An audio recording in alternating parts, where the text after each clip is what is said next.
All right. Well, welcome, folks. It's my pleasure and honor to introduce some great friends of mine. They are all hackers, and we have our moderator today. I'll do a brief introduction for him, but first and foremost, welcome to the biohacking panel. How independent security researchers vis-a-vis hackers work with MDMs, or that notorious medical device manufacturer. This is the bad, the ugly, and the great, also affectionately known as bug. My name is the Red Dragon 1949. You know me as the volunteer coordinator. But more importantly, I'd like to introduce you to the panelists. First and foremost, ladies first, we have Veronica, or V. Schmidt. Yesterday was her birthday, so happy birthday, V. She is a former federal law enforcement in South Africa. She has done forensic investigations. She is a cardiac implant patient 3 times. And she's doing some great forensic work for one of the MDMs that will be showcased here at the Biohacking Village, Medtronic. Welcome, V. Second, we have Ms. Natalie Shuva. She is the CEO for Sternum out of Tel Aviv, Israel. She comes to us from the Unit 8200 of the Israeli Defense Force.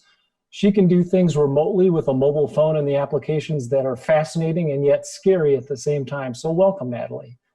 And then last but not least, we have Mr. Peter Morgan out of San Diego, California.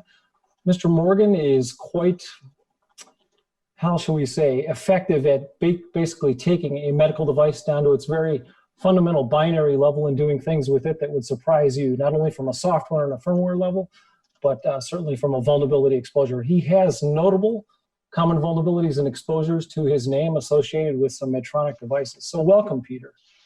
And then last but not least, our moderator, Mr. Kyle Erickson. He's the director for product security engineering with the Cardiac Rhythm Heart Failure Business Division at Medtronic out of Minneapolis, Minnesota. He has extensive breach and incident response experience with one of the largest healthcare organizations here in the Minnesota area, as well as globally. So he has faced some of these individuals on the panel that he's going to be moderating. So welcome, Mr. Erickson, and I will turn it over to you.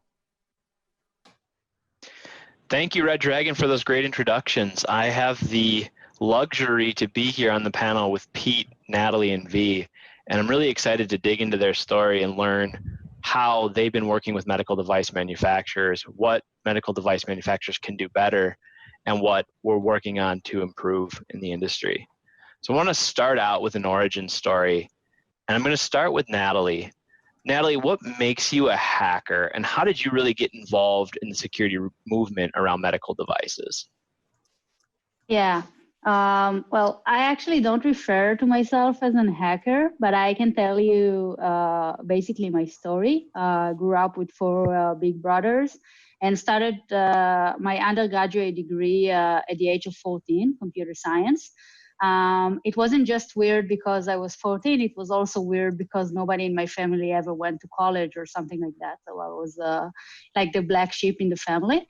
And once I graduated, then I just started my period in the Israeli Unit 8200, one of the elite technological units there. And this is where I got exposed to cybersecurity, low-level development, and research and exploitation in general.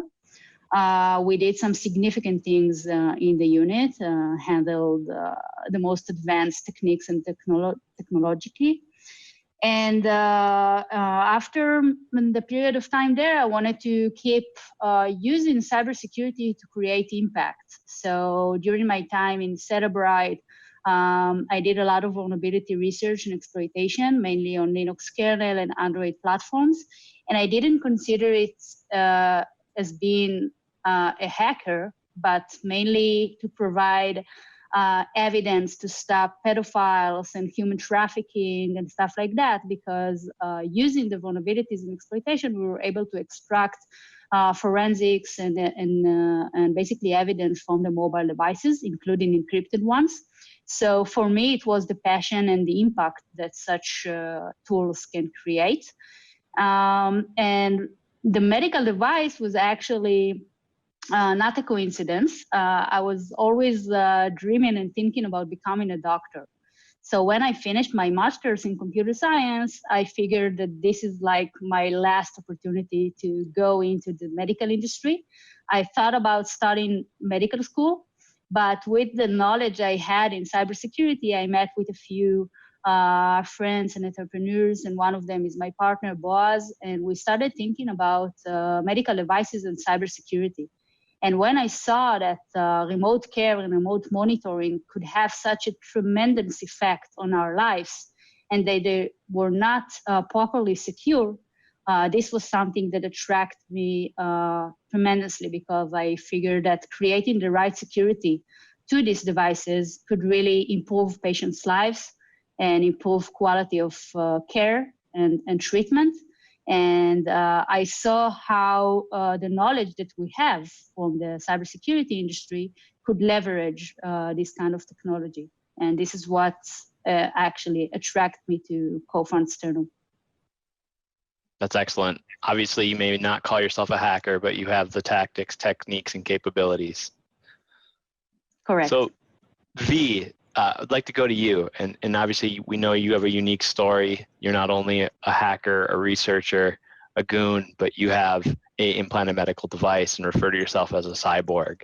So why don't you just give us a little bit more about your background and how you've been getting more and more involved with medical device manufacturers in the industry?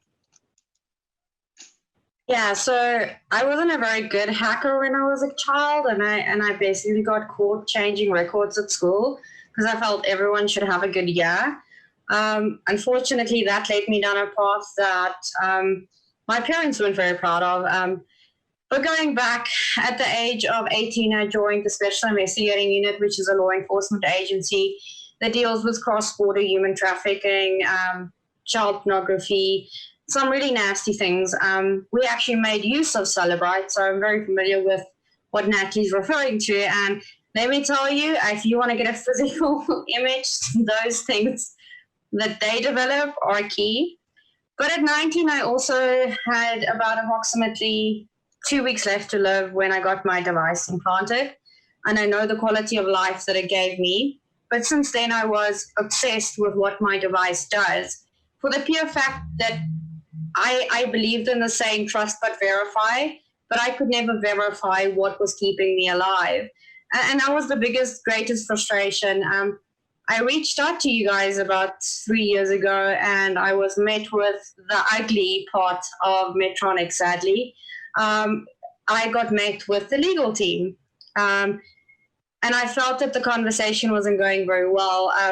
I remember these words, and Tara, that used to work with you, knows this well. I said to them, well, if you want to bring your lawyers to the table, I can do the same, and then we can have a conversation. But that's where it ended. And in walks Biohack Village 3 years ago. Nina, being forever the master planner, put me on the path for Bill. But then I came to severe loggerheads last year because he could not confirm to me that he was from Medtronic, even though I knew he was. And we went at it, and we had our conversation, and, fast forward a couple of months, I'm now finding my feet within Medtronic and doing research into early detection, because I didn't want to focus on the problem. I wanted to find the problem and then solve it.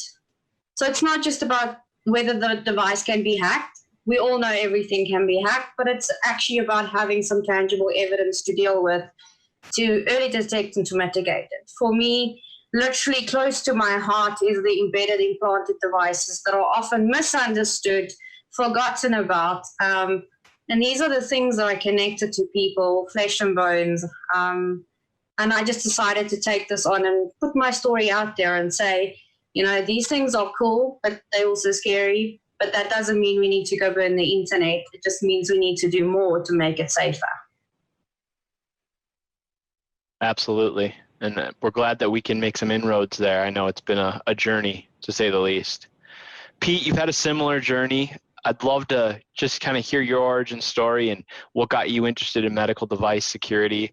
And not only do you have vulnerability discovery on your side, you've also looked at solutions and improving the problem. So give us your background.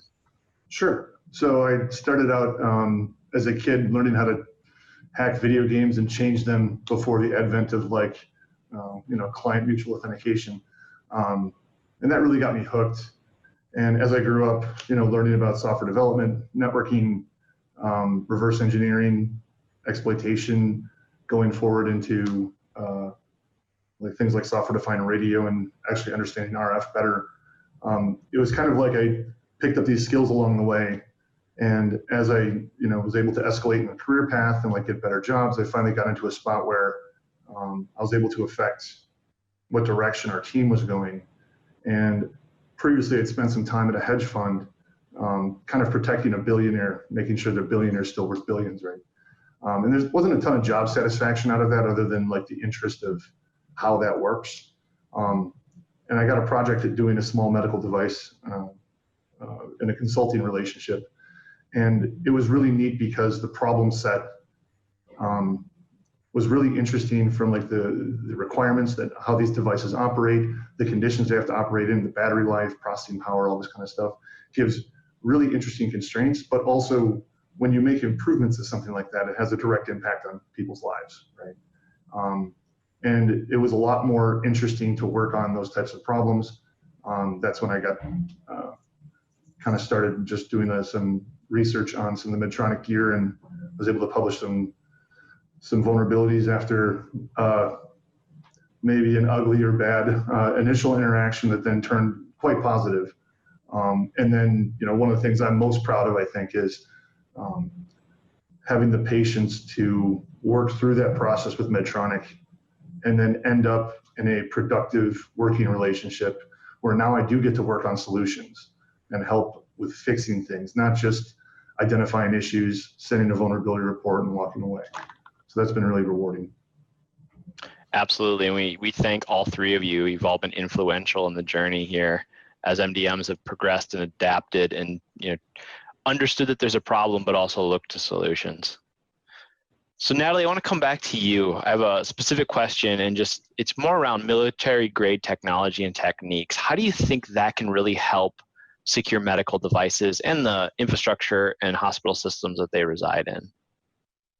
Yeah, well, I think many times in the history we saw that the military developed one of the cutting edge technologies in many areas in the industry. And as part of it, I think that security techniques are also well developed within the military.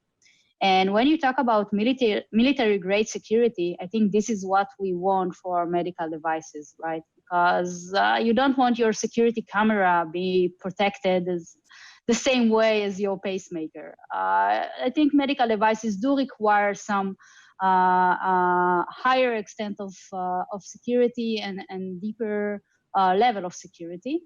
And I think what we see in the military is wide range of attack scenarios and attack techniques and exploitation techniques. And you realize that for me, at least, securing medical devices just by doing vulnerability patching or penetration testing or avoiding hard-coded password, it was not enough because I know and I'm familiar with how you can bypass those things pretty easily. And I think that taking some of the knowledge and basically military grade techniques can help you understand the kind of holistic and comprehensive security that these devices deserve. And one of the things that I think was significant in our way of thinking is that even if you secure the MDM's code, or doing some vulnerability research or pen testing, it's not enough because those devices contain third-party code as well. And REPL 20 is a great example, right? We see a TCP/IP library affected millions of devices, power grids, medical devices, and most solutions today just can't handle third-party vulnerabilities. You can't really protect against vulnerabilities that are within code that you didn't develop and you don't have the source code to. And I'm mentioning it because that in the military, we handled a lot with binary code and with embedded systems and with the ability to reverse engineer other people's code.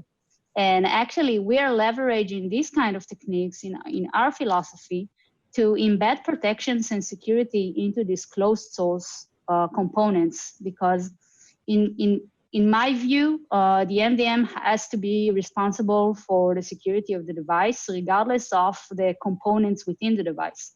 So we have to give controls to the MDMs to secure these third parties. And I think these binary level capabilities are well established in the military and can be used to holistically secure medical devices, and this is what we try to do. And Excellent. I just want to say, Natalie, as a patient and as someone that's been shouting about this stuff very loudly, it's like you're serenading my ears at the moment. You know, I'm all for what you are saying. It is solely the MDM's responsibility. They have to take ownership and responsibility of the tech they build. Right? Yeah, as a patient. I agree with you, but on the other hand, I must say it's not an easy task, right? Because the MDM, it's very difficult to secure third parties, and there is no way to avoid implementing third parties within your device. So until someone wouldn't take the responsibility to create such controls for MDMs and to create the security products that they can use to basically protect their devices, we really can't blame them. But we do and do need to ask them to use the cutting edge tools to secure their devices. And this is indeed something that I believe in. Yeah, it's embedding the security culture in how we look at devices, right? But, Medtronic is a good example from this learning from lessons learned, right? They've come from a place where they were in a really bad position to where they are now, which is never an easy thing, taking that ownership and responsibility, saying, hey, we need to do more. We need help. We can't do it on our own. Exactly. I often say it takes a stronger person to say, hey, I now need help, and go to people that can help them, versus having the persona of, I know everything. We're a big manufacturer. We can do it on our own, which I've seen so many times. Completely agree with you. That's great. I want to pull on that thread a little bit, V, and just talk a little bit more about your patient-hacker relationship and how being a patient maybe changes your perspective on device security, and how the more you've learned about how devices are built and a little bit more under the hood, how that's also changed your perspective. Can you talk a little bit about that? Yeah, sure. So that brings back a memory of mine. I think it was 2 years ago, February. I was actually in ICU where I had some issues. I had some device issues and I had to be resuscitated. But I was lying in an ICU connected to 15 different kinds of machines, doing infusion, monitoring. I had a specific external monitor monitoring my pacemaker at that time. And I was offered guest Wi-Fi, obviously, because hospitals want us to feel safe and connected to the world. And soon realizing that these systems weren't segmented and that I could potentially may have or may not have access to the central station that had my vitals on it. But just realizing from a perspective of a patient how interconnected these systems are. And the more that I watch and just observe the world, or even attending talks, I realize that the word medical device is exclusively used for anything in healthcare and hospital, and anything that a manufacturer makes, whether it's a Windows 10 machine or versus a complex embedded system.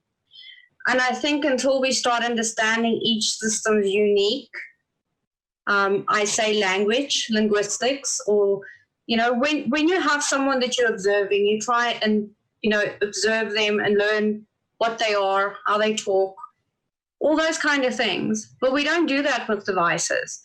And I think I appreciate what Peter does and what Natalie does, is because we reverse engineer things to understand how they work, not only at a firmware level, but at a file system level, at a binary level. And as a patient, I wanted to know what keeps me alive. I wanted to know what libraries were used, what hardware was used. And I did that through OSINT. I literally Googled manuals, and from manuals, I pivoted to get more information because the manufacturer wasn't disclosing it to me even as a patient. But I wanted to know that I can trust my device, because I've seen that these devices are misunderstood and implemented in a way where we build bridges or walls around our networks, but we're so soft in the middle, but we never consider the malicious insider, which is a big thing, because I've realized that the threat from hospitals might come from within, especially with everything with COVID-19 becoming borderless. I don't know where where the border stops or the perimeter starts and stops anymore.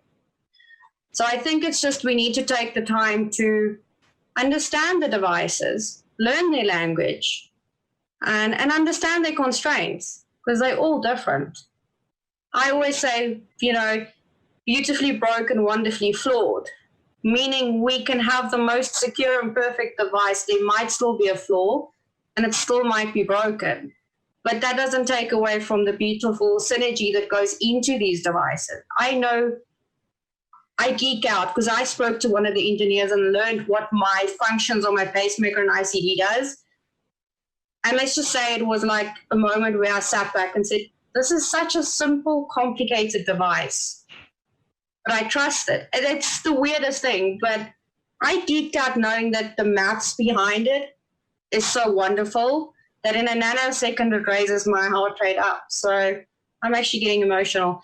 Excuse me, but yeah, it's a good thing when you realize that you can trust what's in you, right? I can trust that it's going to do what it needs to do.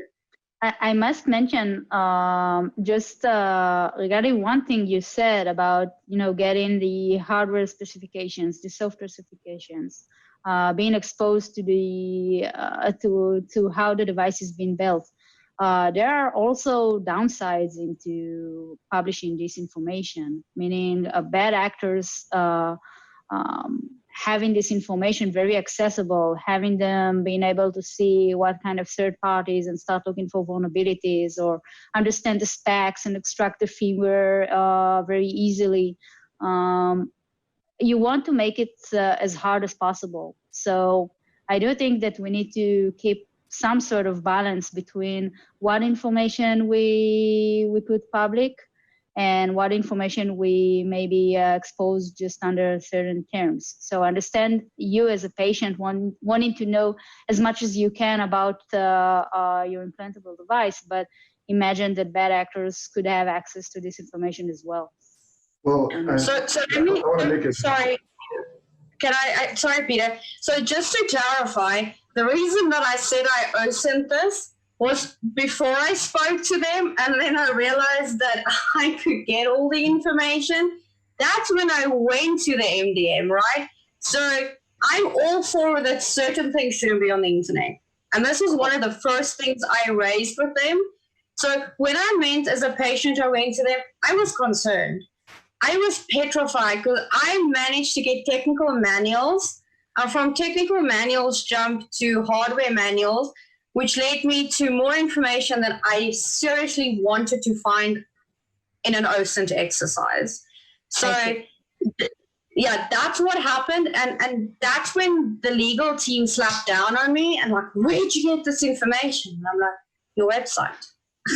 Yeah, we had the same experience where they asked, where did you get the devices? And we were like, eBay. We know about that. Yeah, but it's, yeah. But that, I think that underscores the point of, I mean, I could understand the request to have a balance, but the minute that comes out, like you can't take it back away. And I would caution the idea that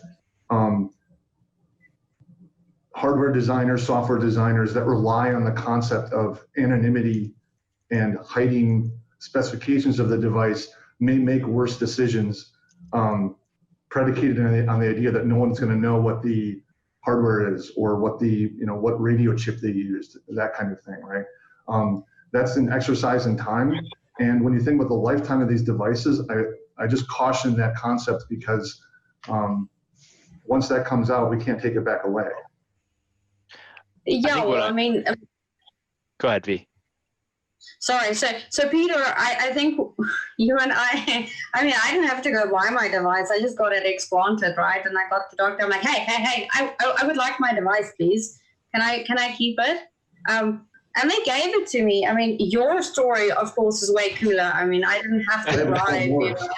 Yeah, that was not easy. Talk a little bit more about that. Talk a little bit more about that story. So I'm a little bit of an empathic person. So like awkward situations tend to land strongly on me, I guess you might say. And amidst doing some of the work I'd done, I'd taken apart and reversed the majority of the home monitor device, but I needed to see live communications to understand what some of the implications of that were.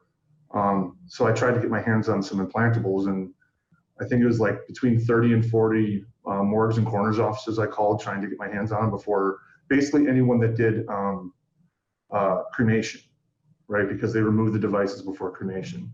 And it was some really, really awkward conversations. I got yelled at a few times pretty aggressively, understandably so. They didn't see what I was trying to do, but yeah, that was a little bit awkward. Yeah, you should seriously try going to a cardiologist's office and they've Googled you and they've seen one of your talks and you get specifically watched doing everything. Yeah, that's a different patient perspective. I am officially banned from all major hospitals in my hometown from having a laptop or even getting Wi-Fi access. I think they've grown tired of me saying, hey, we should fix this, right? Or me spending time fixing it for them and saying, hey, I fixed this for you. You know, here's the credentials, go wild. It's just that whole culture of when you say to someone, but we can fix this for you, it's not an insult. It's genuinely people or researchers wanting to make things better. And perhaps not having the social, I don't sometimes have the social cues like you would say, Pete, as well. Like, I can totally imagine having those conversations with coroners.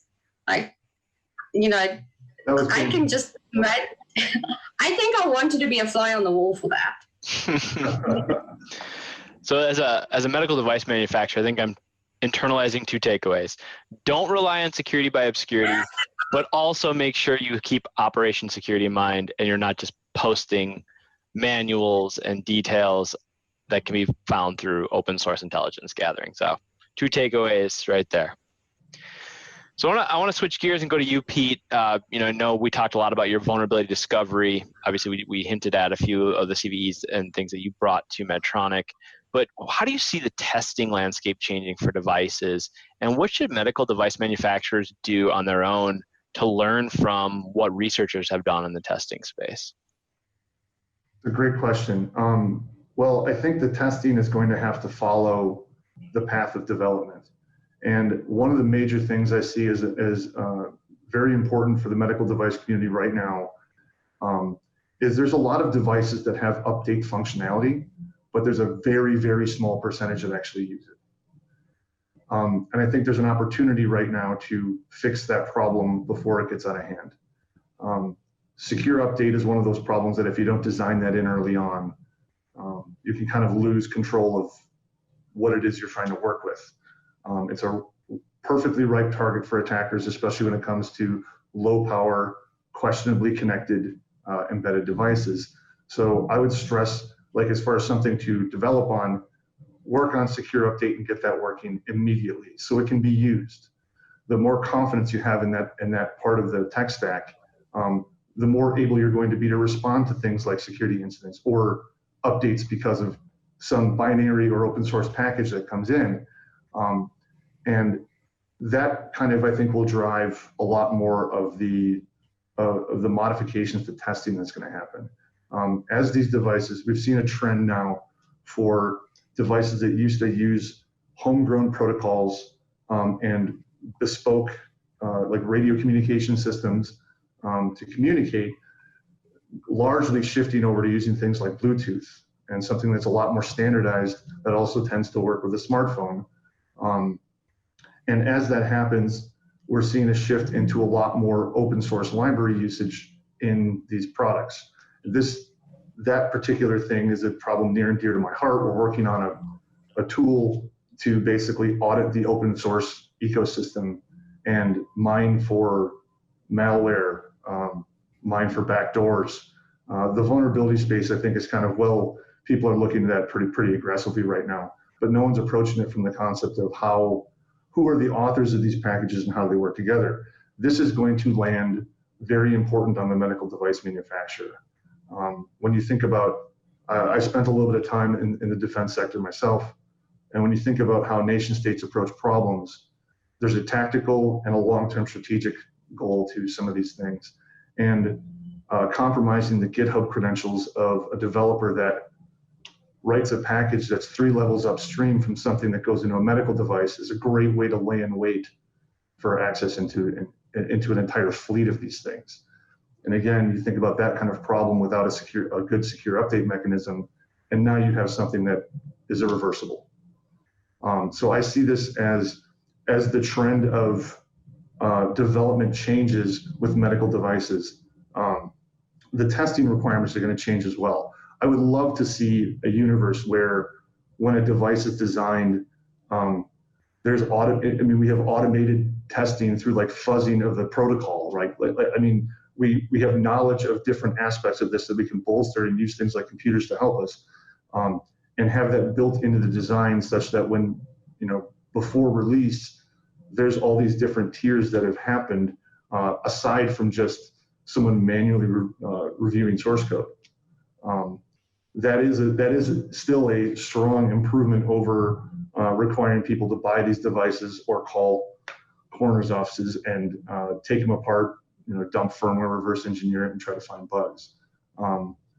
The more people we can get involved with this at a productive level, I think is going to be more valuable too. And that's I think a large challenge to the medical device manufacturer. How do you adjust the signal to noise ratio such that you're getting competent quality people that really want to help without wading through the deluge of things that may happen if you just bug bounty it, let's say. Yeah, I think there's like a diverse approach to this. I think, in a prior life, you were at a boutique shop, and, we've used all different types of testing companies. We've internalized some of this, but, even finding those niche boutique shops or those individuals that can really get at certain elements have really helped us, I know, so. I can, if I may jump in, as a person who researched many platforms that are highly secured, highly being researched, highly being fuzzed and pen tested, including Linux kernel and iPhone devices, I can tell you that it's impossible to put a device out there without vulnerabilities. And once it's out there and you have enough researchers, some of them will find the vulnerabilities. And if we'll take a look at long-term strategy and take a look at what the traditional IT security world has gone through, we have endpoint security and we have network security. And the endpoint security is something sitting on the device in real time, capable of preventing and detecting attacks, regardless if the device is vulnerable, regardless what type of attack it is, and regardless of secure design or where the vulnerability is. Is it in the OTA or improper input validation, etc. So for me, if you ask about what's the right approach should be sustainable. Meaning, I think secure design is cool. I think penetration testing is cool, but it will never be sufficient. You will never have 100% vulnerability-free device, especially when you use third-party code. So I don't know if how much static analysis or vulnerability assessment tools you use, but they're not very good at finding vulnerabilities in binary code. They don't. And source code, it's not the only thing that goes into your device, not to mention hardware components that have software within them. So your Wi-Fi module or Bluetooth module, it contains vulnerabilities as well. You have vulnerabilities on the chip level. So in my view and in my opinion, only something that's operating in real time, capable of verifying the integrity of the device, capable of preventing damage, data theft, or basically preventing attacks, and on the other end also monitor the device, meaning you need to be alerted if something bad happens or maybe happens. This is the approach that I believe in more, because I think this is why endpoint security has been so strong for many years now in the traditional IT space. And I think this is where IoT and IOMT should go to. And obviously there are challenges in installing something on those devices. They are low resource. They are real-time operating systems. They are diversified. They are extremely different from traditional servers or PCs. But this is where innovation comes to the picture. I think we can solve this problem. I even think that we at Stellum solved part of the problem for sure. But I don't think that this challenge should keep us from putting something on the device to protect it.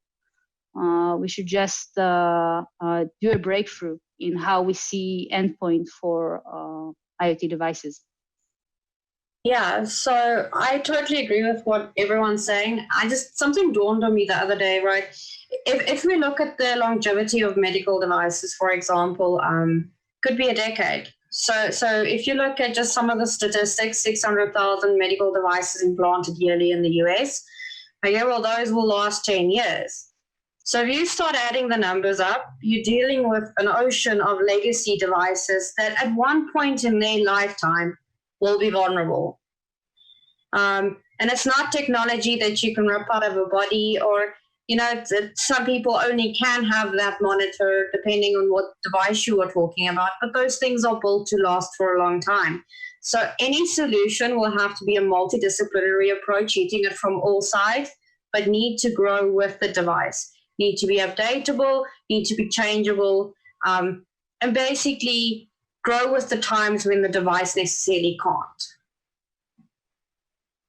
I'm glad you brought that up, V. So I'm interested, and I'll go kind of back around the panel and start with Pete. How do we approach this legacy device problem? I think V already teased out the updatability and the forecasting of the life cycle, but we have a lot of legacy debt right now that we're dealing with. So what are some ways that we can work through that? Pete, I'll start with you. That's a super challenging problem.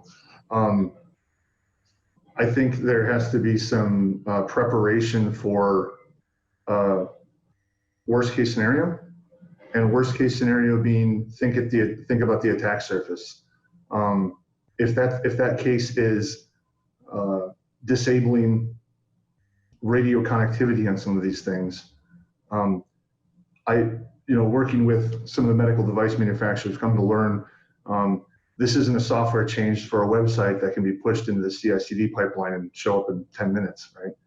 This takes legal and regulatory guidance and preparation and submission to the FDA, and like that can take a long time.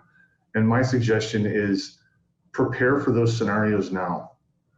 Get ready for how do we do this if we have to, because the reality of explanting devices from hundreds of thousands or millions of people is completely untenable, right? So how do you get, and I realize that maybe there's going to be an inherent trade-off in the quality of care provided, but that's probably a situation you get to only as a worst case scenario. These devices keep people alive, and that we want to keep enabling that, because, like, as V mentions, these are things that some people wouldn't be here without those things. And we don't want to instill the wrong level of fear, but planning for those scenarios now, so that if those need to be enacted, I think is one of the only things you can do for the legacy devices that don't have an update mechanism. If they do, I mean, like setting up the testing for this now and being ready for it is, it's an inevitability. It's a when, not if.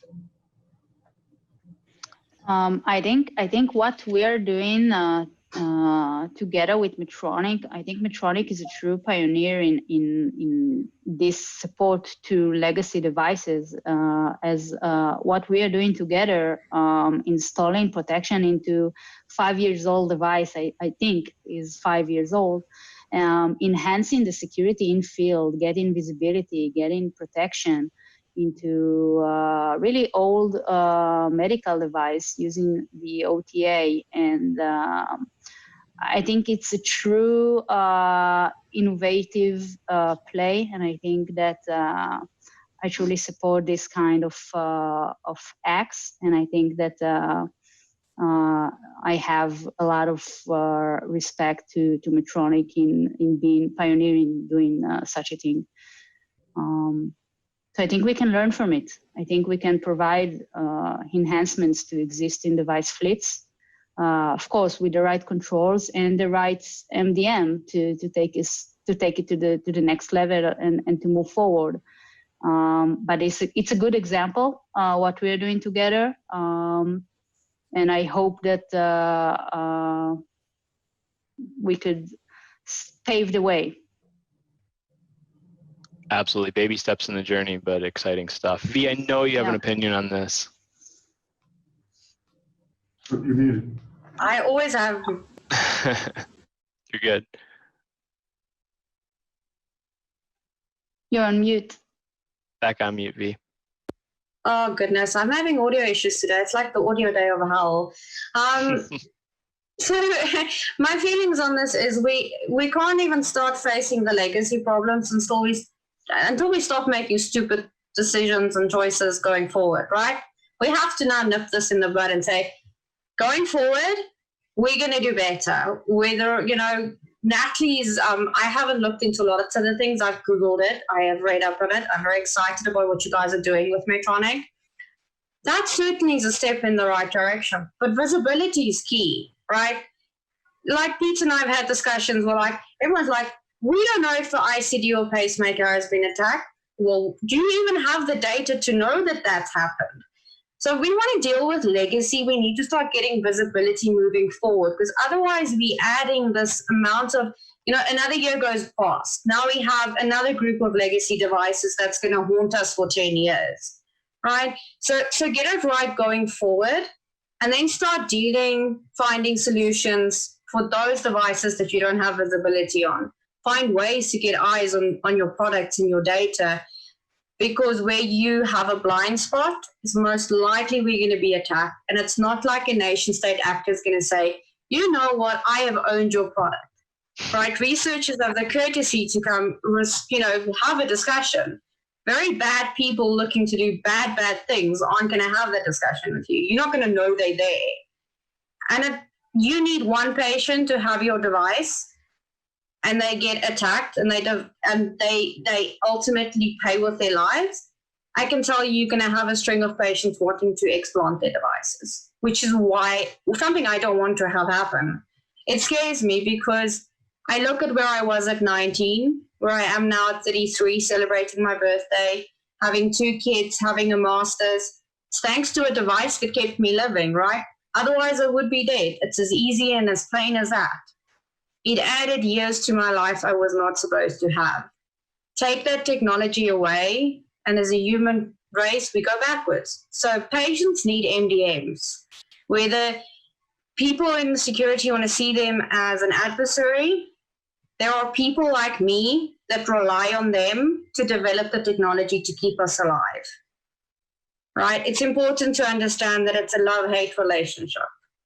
We're not all going to do it right, but if we can have the conversations and we can fight it out and we can find the solutions that are super cool and super techy and super new, we should try them, right? What I think Sternum is doing, what Pete's doing, is hitting the same problem from a different side. I'm concentrating more on how do we detect and log these things? How do I investigate it? How can I, have eyes on the prize sooner? That's my passion point. But we're all effectively covering this from a different side, which is good, because all sides are vulnerable and all sides are needed. And I think you're bringing it all together, right? Like, how can we get better visibility? And, Natalie talked a little bit about this, but I'd like you to go into more detail. What are your thoughts around proactive controls in kind of the post market, which is a term we just use for detection, logging, monitoring? I know we've thrown surveillance out there, but to be more in line with the community, it's incident response, it's logging, detection, that capability. So how do you see proactive controls fitting into that model, Natalie? Yeah, it's a great question, and I think I want to learn from other industries which already developed into this direction. So you don't see devices today within enterprise or in cloud infrastructures that are not monitored actively, that do not pop up alerts when something suspicious is happening. And I see the medical space behaving the exact same way. I think with solutions, I won't mention ours, but I think there are many solutions that can do that, provide monitoring and visibility into the device itself. And then I think that this kind of information and incident response should go into two main personas. One is the product security in the MDM. Monitoring is distributed device fleets, understanding if somebody is researching this device, selling the device on eBay, maybe trying to hack into the device, steal information. These kind of things can be visible with the right controls. And of course, there is a technological challenge of supporting all devices, old code base, which didn't come with visibility inside, without login, without monitoring, but that can be fixed. It can be installed post-market, and it's even easier to install it pre-market.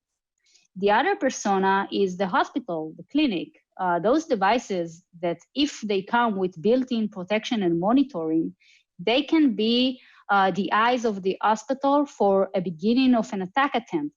Imagine an attack attempt. Just a month ago, there was a ransomware attack on hospitals starting for a remote patient monitor. So the hacker penetrates to the internal network through the vulnerable IoT device. So imagine this device transmits information. Imagine this device is capable of detecting the attack attempt and even preventing it. Not only you prevented the attack, the hospital that moment become aware that he is under attack and can act accordingly to secure other devices, maybe unpatched devices. So you don't have to have all the environment protected, but as you have more devices that are transmitting, visible, protected, you have more visibility into your entire enterprise or hospital and can respond accordingly. So I think both personas benefit from this kind of visibility. And I think moving forward, we can use this kind of tools to embed security and visibility. And I'm making a difference between the two, because the kind of solution that I see in mind is first a deterministic solution to prevent attacks in real time, prevent the damage, because in medical devices, there is no time to waste. A successful attack could lead to little results, and you don't have enough time to detect the attack and respond in a week or 2 weeks. Sometimes in enterprise, it takes 6 months to respond to a security incident. You don't have this kind of time in medical devices, so you have to block the attack in real time.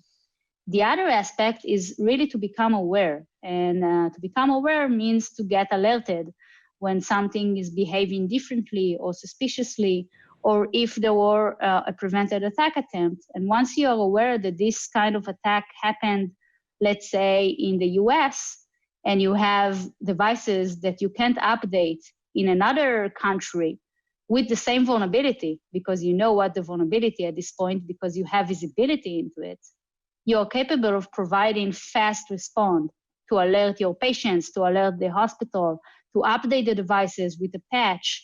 So I think it's an essential thing that we need to embed into the medical space, and we're on it.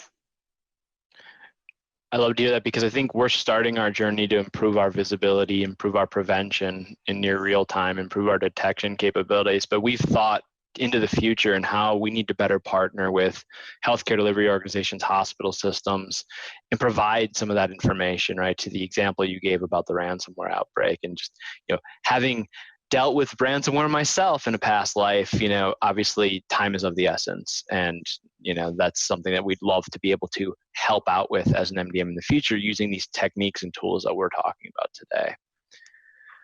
So V, I want to switch gears a little bit. We're talking about all different types of aspects of, security controls and capabilities to give back, but you have a unique forensics background. How does that make you approach device security differently than, say, the traditional vulnerability disclosure scenarios? Yeah, so I think forensics is this unique focus on scientific processes. I think that's the one thing that was hammered into my head, is we need to follow a scientific process. So you need to look at it from every aspect. But I was doing forensics for 8 years straight, solely focusing on that and realizing that I wasn't quite understanding all sides of it. So I always say, we have a saying in forensics, we find the truth. So we reconstruct what's happened. So I decided to actually start red teaming, so learning how to attack. And then I learned how to defend. And then I learned how to investigate. And taking that, I decided to start applying that type of mindset of taking a multidisciplinary view to things, to saying, okay, well, I want to know if we're being attacked. I'm kind of tired of having, it told to me that we don't have any data that supports any attack. And now knowing that we don't have the data actually available. So to have more visibility, we can start seeing whether devices are actually currently being attacked, because we don't know. I spoke to multiple coroners around the world through law enforcement agency contacts, and the question I said to them, if you have a cardiac patient that has an implantable, right, they've passed away, doesn't necessarily mean that it's, suspicious circumstances, but do you get a programmer, pull the data, look for the time of death, look at any strange, activity was surrounding the device itself? And I realized that, the devices get sent back to the manufacturer that does basically a memory review to see that everything is like it should be. But people forget that programmers can be compromised and something can happen from a programmer to a device. And we don't leverage the information that we have. So the important thing for me is we have no ability at the moment, unless a researcher comes to an NDM or someone makes a grand gesture that they've hacked a device, unless it causes chaos or becomes public somehow, we don't know. And that makes me uneasy as a forensics person, because forensics, we want to know. We want to know the bits and bytes of how something functions. I mean, the Locard principle is a big thing that I live my life by. So everything that comes into connection with each other leaves a trace evidence. I want to know what it is, but if we don't have visibility, right, it's there, but we don't have the capabilities to make it visual. So I want to learn more of what we have, what we need, and what we need to do to kick ass to get there. So that's my approach to what I'm doing with Medtronic, is I'm assessing what you have, what we need, and hauling ass to get there. And I'm seeing it come together with the various aspects that you guys have brought together, covering it from different angles. And the forensics in me is like saying, we can apply forensics in development. We can apply forensics pre-market, post-market. It doesn't necessarily mean it's an investigation, but it's creating the evidence that we need for the future. It's creating the data now for when we do need it.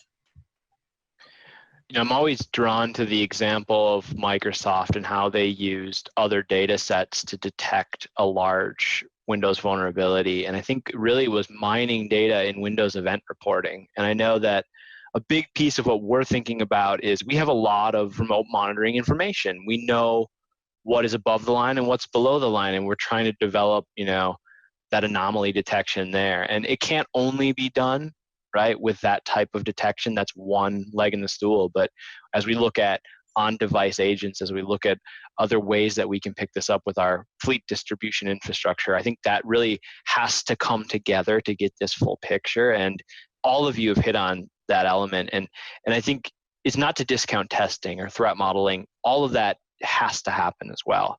But we really want to emphasize this prevention in real time and then this detection of the current devices and fleet that are legacy and are out there live today. And what can we learn from that? And I really think that's important. And all of you have been bringing a different element of that to this discussion. And it's helping us, I think, learn as a medical device manufacturer how to handle this situation. Yeah, right, so I'm always... Go ahead, V. Sorry. I'm sorry. We speak of each other. I always say data doesn't lie, right? It always say, there's a saying, let's follow the money or follow the evidence.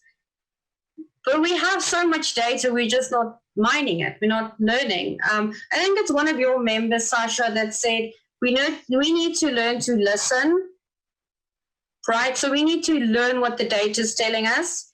And I think that's the big thing. We have all this data, but we're not listening to it.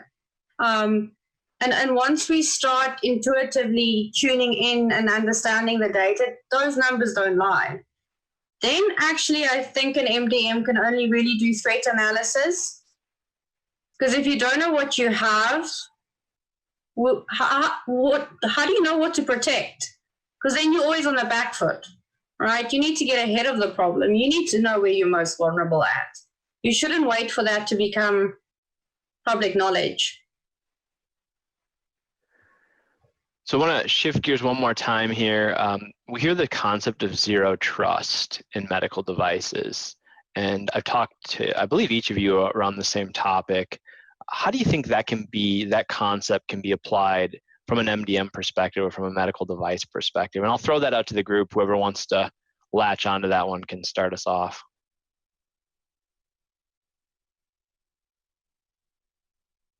Okay, I'll roll with it. I was waiting for you, V. Pete, I know you got some insight on this too. Go ahead. I love zero trust. Like, it makes me excited because for once we're turning security on its head and saying, we're not going to trust but verify. That's not going to be, we're just not going to trust, right? Because the nice thing about zero trust is you can actually understand devices, but the ideal thing is now we don't have a perimeter. We harden everything. We probe a device, and if it meets the specific standards, that device is allowed to have access to the minimum it needs access to. Right? It's like a patient monitor doesn't have to be on the Wi-Fi and doesn't have to link to the accounting system or the patient records. We have this thing trying to make everything accessible, but too accessible.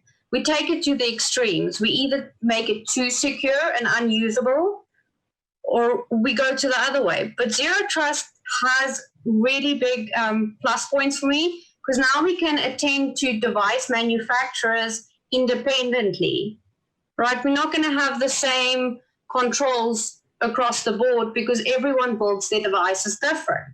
We can understand the device and apply the appropriate rules, privilege, and access.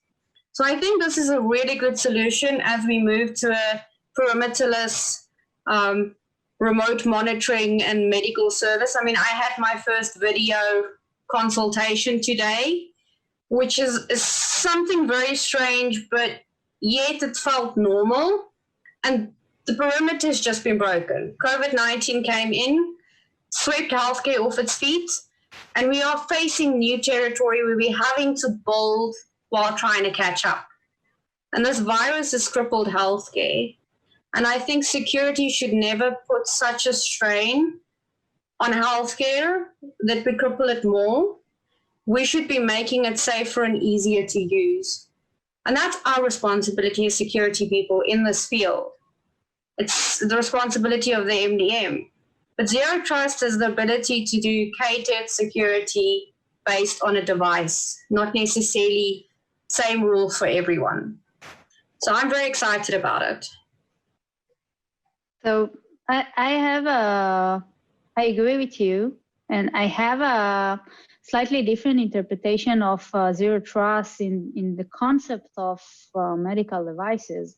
For me, zero trust basically means we talked earlier about third parties, and we talk about embedding communication modules within the code and communicating with the patient's mobile app and the patient's maybe home router, each medical device with its communication. And I think zero trust should really mean that we can't trust any of those. We can't trust any of the third party, open source, closed source embedded. We can't even trust the operating system that a medical device uses, whether it's commercial one, Linux based. We should be expecting vulnerabilities throughout the entire supply chain. The code, the hardware, the software within the hardware. And of course, we can trust that the patient didn't install a malicious application on his mobile, right? Like the last thing we want to trust is the human being not making mistakes. So for me, the concept of zero trust basically means that the kind of security that we choose to implement should take all of this under consideration and to make sure that we keep the integrity of maybe not the entire device, maybe it's impossible, but essentially the critical operation of the device should remain secure regardless of all the things that I mentioned. Like if we talk about insulin pumps, so you want the functionality of injecting insulin will be the most protected functionality of the device. Same goes for personal health information on the device itself. So for me, zero trust basically means taking this into consideration when designing a security solution. Exactly. I like what Natalie said. I think it's the difference in design. And V might be, I talk about this all the time, every time someone will listen, but I look at it as a concept of, I think a great example is like cars. When these systems were built to allow, a computing interface in a car, they weren't connected to anything. And they designed according to that. And they scaffolded this over years. And then all of a sudden, someone came along and tacked on internet connections and Bluetooth and Wi-Fi. What you should do is go back and redesign everything to consider that new approach. With the zero trust concept to me means we think about it from the initial idea stage of defending it in every place it can be. And it's an analogy to what I think Natalie and V were saying about no one operational environment is any more or less secure than any other one because they're all the same. And building to consider that takes concerted effort from the start, from the very, very start. And I think approaching the problem from that way is another one of those shifts that we have to consider from legacy devices into what is going to be the new normal for this. The quicker that everyone's going to have to get there, the quicker a manufacturer or of any kind of product really can start considering that, the easier their life is going to be in the long run. I must add just one thing about that, because I think we are repeating like a lot of think about it in advance. You have to design it. I must mention the other side. Security had always been the last part to be incorporated into things. Like everybody would like to go to market faster. Everybody likes to just build their devices, build their technology. Nobody likes to think about security. And I'm saying it's okay, meaning I don't want to say you have to think about it in advance. You don't. Like history teaches that nobody thinks about everything in advance, and it's okay. And security comes last, always. So for me, as someone who's looking for solutions and not just looking to emphasize the problem, I'm looking for solutions that can be developed and installed even if you didn't think about security. And I have to say, again, it's the best thing to think about it in advance, but I'm just saying it's okay if you didn't. Nobody holds you responsible. I will hold you responsible only if you didn't try to fix it later on. Oh, dude, I'm sorry, I have to disagree there. Like, I want to kick I sometimes want to kick an MDM's ass and say, what the hell were you thinking? Oh, yeah, let me think. You weren't thinking. That's what's happened there. But it depends. It depends. If like you have hard-coded paths for like 1, 2, 3, 4, then this is the place where you can think, what the hell were you thinking? But I'm just saying, the more advanced stuff, it's harder to think about. Yeah, so it's a twofold problem. We're dealing with legacy, right? I call it the legacy because that's what it's written in. That joke for the evening. So the problem is we have to stop developing legacy problems, okay? So we need to address it ahead of time. But okay, we have to face the fact that previously we didn't address it ahead of the time, and there's nothing you can do can't pull these things back, can't tell me you're going to cut me open, take my device back, give me a new one. I'm not going to let that happen. So we have to deal with that. Yeah. It's a twofold problem. We have to be realistic, meaning I think you are completely correct, but realistically looking ahead, I don't think we're going to be thinking about it in advance in the years to come, because new problems will appear. And like in the 50 years prior to where we stand today, companies didn't think about it in advance. So we can teach that, we can say that, but to be realistic, I don't think it's going to happen. People will only handle the problem once it bites them in the ass, basically. So It's human nature, right? I can't disagree with you, because history often repeats itself. I think what's interesting is we're covering it like a triangle from different sides, which is very interesting. I'm concerned with, we have these devices that are diversified. How do we include this on a healthcare network, right? Natalie's product literally deals with legacy devices and new devices, and Pete's solution covers it from a different angle. So it's this like diversified opinion that's doing the same thing, but each in a different way. And this is why I think researching is important, because we all think differently. So it's it's a big problem. It's massive. I think I agree with what you're saying. We're all kind of coming at it from a little bit of a different perspective. And I do agree, Natalie, that like there's going to be new attacks we haven't thought of today that come out in the next year, 3 years, 5 years.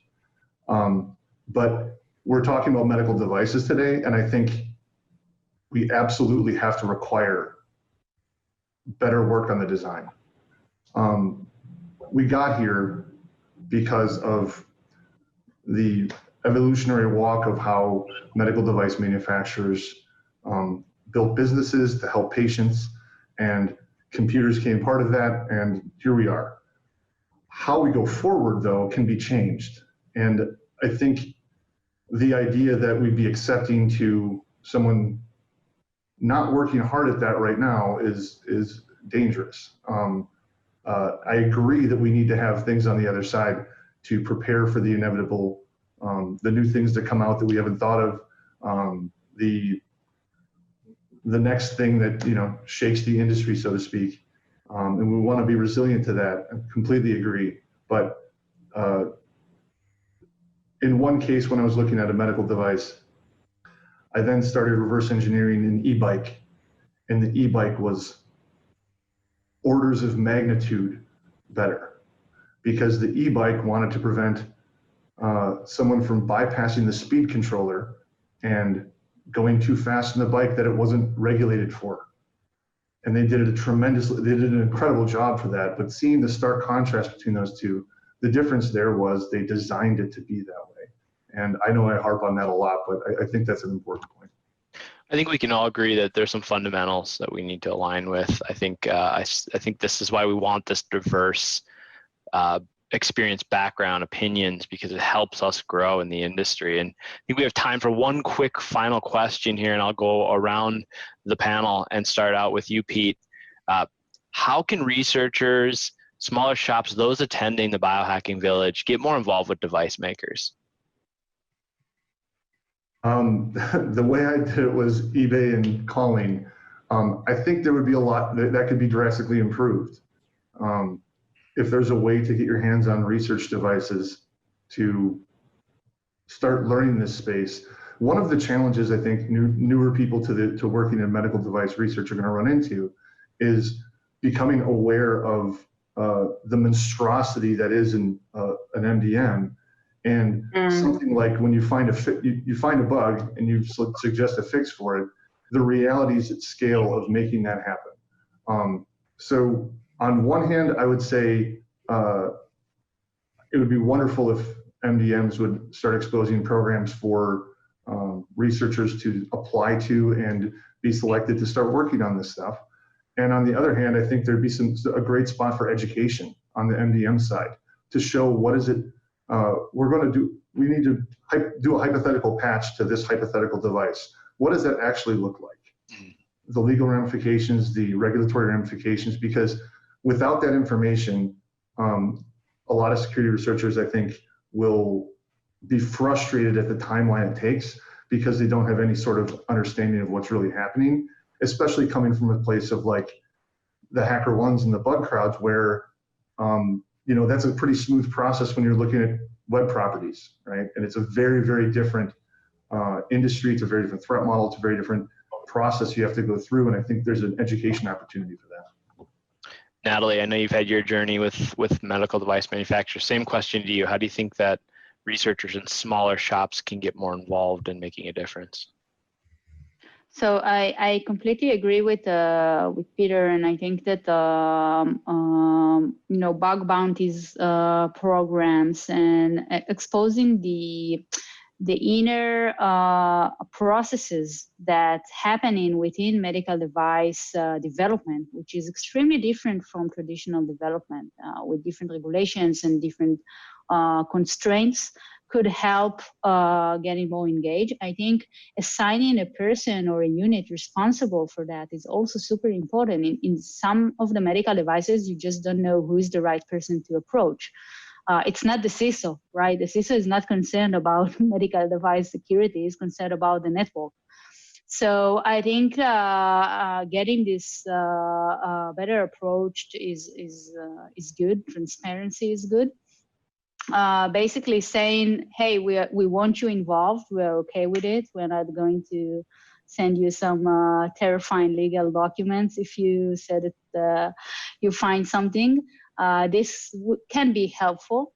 And I think the research community, maybe thinking about it in a different direction, can also help educate.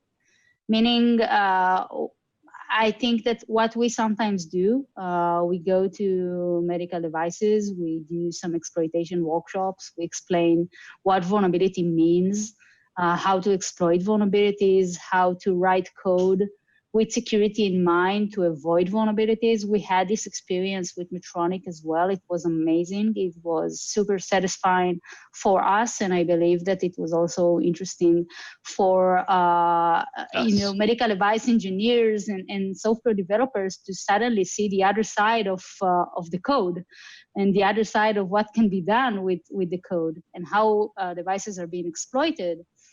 Can also raise awareness and can also help them understand what the researchers are doing and why they're doing that.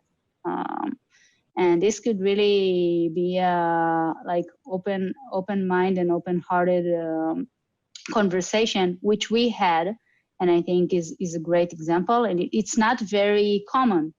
I mean, device manufacturers, OEMs, some of them do not respond well when researchers approach them with vulnerabilities. And I think positioning yourself as an MDM saying, we respect that, we want to work with you, is amazing, and it's the right approach. Last but not least, V, you get the final word.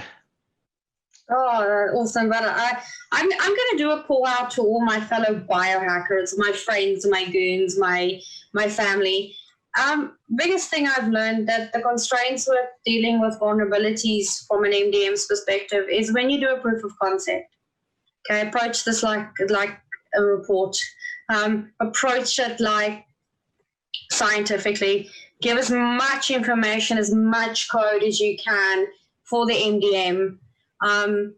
They need to verify what you have said. And if your document doesn't consist of information that is comprehensive and easy to follow, they're going to have to reverse engineer things themselves. And then the 30 days that you expect to hear back from them, it's going to take them 60 to 90 days just to figure out whether it's applicable to their product.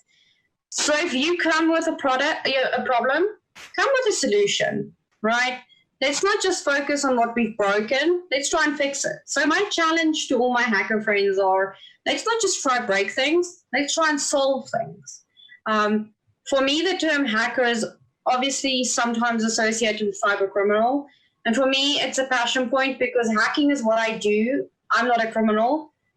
I try and figure out what's wrong so that I can fix it using alternate ways and means of thinking. That's what a hacker does. That is what a hacker is for me. but we're also scientists. And in science, we need to be thorough. We need to do the approach better. And for an MDM, don't be such hard asses. We're trying to help. I promise you, we're not your enemy, right? Just be a little bit nicer. Have a conversation. Buy someone a coffee. If you see someone at Biohack Village, I promise you, I haven't had a hacker that bites unless asked to bite, right? We don't like having teeth. We like having tech conversations, and we like geeking out with you. But it comes from both ways. We both need to open our hearts and open our minds and realize we're working towards the same ideal. And working against each other is not going to get us there any sooner. And from a patient side, keep on doing the research. Make this stuff better. Because I think either party needs each other. It's a trifecta. It's the medical manufacturer, it's the researcher, and it's the FDA, or the regulatory body, depending on where you're from. Those are the things that are going to make the future better. And those are basic engineering practices. A triangle is the strongest thing you can enforce something with. So let's enforce this with teamwork. That's all I have to say. V out. With that, I want to thank the panel. Drop the mic. Pete, Natalie, V, we're good to go. Have a good DEF CON Biohacking Village, everyone. Thank you. Thank you very much. Cheers.